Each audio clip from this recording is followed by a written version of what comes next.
Salut, aujourd'hui je voudrais te présenter ce que va être la suite d'Easy AngularKit.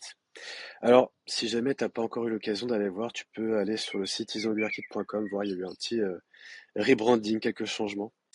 Mais notamment parce que la famille AngularKit va s'agrandir et ça commencera par Augmented AngularKit qui est en précommande disponible. L'idée c'est très simple. Si tu as déjà fait de l'Angular, ça sera pour toi.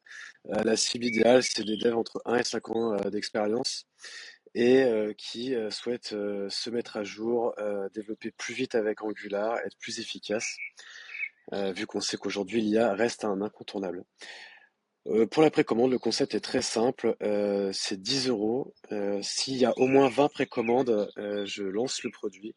S'il n'y en a pas 20, je lance pas. Pourquoi payer 10 €? Ça te garantit un tarif bloqué à 49 € à la sortie au lieu de 89 €. Voilà. Si jamais le produit n'est pas sorti et que tu as précommandé, je rembourse tous ceux qui ont précommandé. L'idée, c'est qu'aujourd'hui, l'IA, quand même, elle prend une grande, grande place dans le taf, donc passer à côté, ça me paraît un peu compliqué. Qu'on soit très clair, si jamais t'as pas encore fait d'Angular, je te conseille de pas prendre Augmented Angular Kit, mais plutôt de t'orienter vers EAK, le bundle de code, pour vraiment apprendre tous les concepts et éventuellement revenir ici après.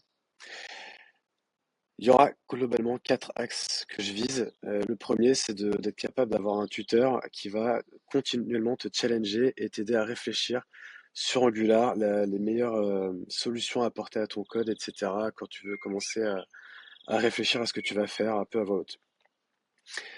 Un deuxième axe, ce sera un audit de code parce que mine de rien, nous, comme l'IA, font beaucoup, beaucoup, beaucoup de code. Et ce qui serait bien, c'est quand même d'être capable à un moment donné, pardon, d'être capable d'auditer son code et de voir tout ce qu'on peut améliorer, quels sont les patterns qui sont pas terribles, qui sont en legacy, deprecated, avoir éventuellement un score de modernité, un plan de migration, etc. Enfin, vraiment avec un objectif, la V20 minimum, quoi. Un troisième axe, ce sera de pouvoir se challenger sur l'architecture, c'est-à-dire que tu vas arriver, tu vas avoir une feature que tu auras envie de dev, et là, ça va être de se dire, ok, est-ce que je pars plutôt sur du Signal, sur du Store, RxJS, etc. Enfin voilà. L'idée, ça va être de vraiment se poser toutes ces questions-là avant de pondre le code et d'arriver à quelque chose de propre en amont.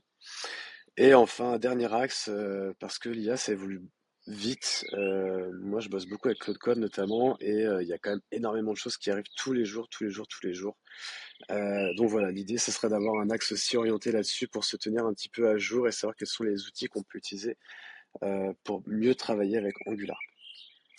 Je te laisserai parcourir le site dans son intégralité. Il y a d'autres informations, etc., etc., sur comment ça va se passer. Voilà, je t'invite à venir faire un tour. C'est sur easyangularkit.com. C'est sur cet onglet-là, AAK. Et je t'invite à me faire un feedback bientôt pour savoir si ça t'intéresse ou pas.